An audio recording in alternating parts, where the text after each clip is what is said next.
Allah na pemenang, Allah na pemenang, ya Allah perti Aceh negeri bermenang. Betul hana salah, betul hana salah, na pemenang perti Aceh nyo ya Allah. Aceh lesa ado nanggro indah tu, kita mecuhu maju yu awai masa. Bermulom Aceh nyo hudip lang makmur, nyan kenawai tu getanyo hai syedara. Syedran PA yang betul lagi nawai tu, bek nali ragu getanyo hai syedara. 60 tu lebih Aceh Parnas yang atur, par yang kalebe yang kagetanyo rasa.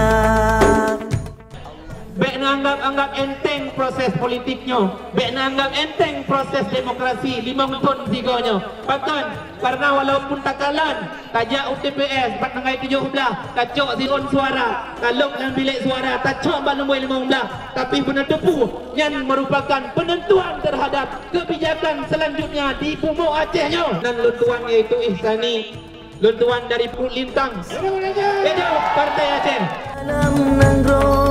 Dari SD, SMP sampai SMA, baru siat gubernur kali getanyo. Jino SMA payah lem uang muka.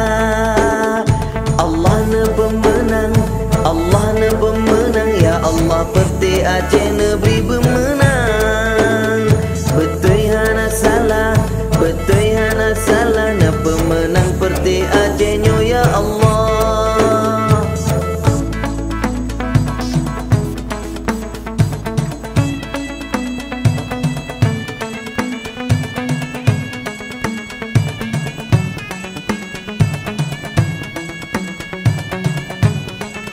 Meubat prio boroje sang-sang lumpur, tamat gedau ka terbukti pita rasa. Tujuan daripada Ulun Tuan untuk berpolitik yaitu hana lain dan hana bukan.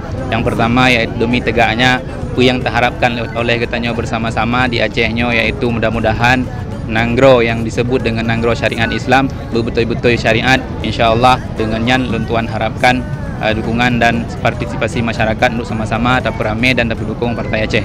Syariat Islam sebagaimana mungkin yang kali tertuang dalam kanun-kanun Aceh yang sebahagian besar jika ditetapkan oleh DPRA, cuman penerapan mungkin implementasi mungkin yang mentong kurang nyoku yang ingin kita perjuangkan, dan lebih banyak mungkin aspirasi-aspirasi masyarakat yang ada di Aceh Timur, segala bentuk-bentuk keluhan dan segala bentuk-bentuk keinginan-keinginan daripada masyarakat Aceh Timur khususnya di Dapil Kamonyo untuk kemudian kita tampung sama-sama, kita angkat dan kita nyoba kepada ke parlemen.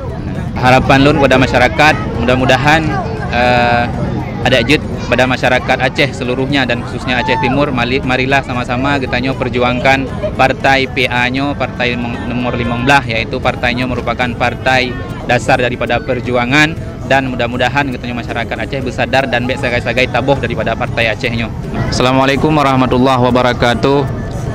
Salam sejahtera semuanya kepada seluruh masyarakat Aceh Timur dimanapun Anda berada, dan khusus umumnya kepada masyarakat seluruh Aceh. Marilah sama-sama kita mendukung Partai Aceh, yaitu dengan mendatangi TPS pada tanggal 17 April 2019 mendatang. Sama-sama kita pilih Partai Aceh, baik untuk DPRA maupun untuk DPRK, yaitu partai nomor 15. Sekian. Billahi taufik wal hidayah. Assalamualaikum warahmatullahi wabarakatuh. Hidup Partai Aceh! Hidup Partai Aceh! Hidup Partai Aceh! Allah na pemenang, Allah na pemenang, ya Allah perti Aceh negeri bermenang. Aceh Timur beres. Betul hana salah, na pemenang perti Aceh nyo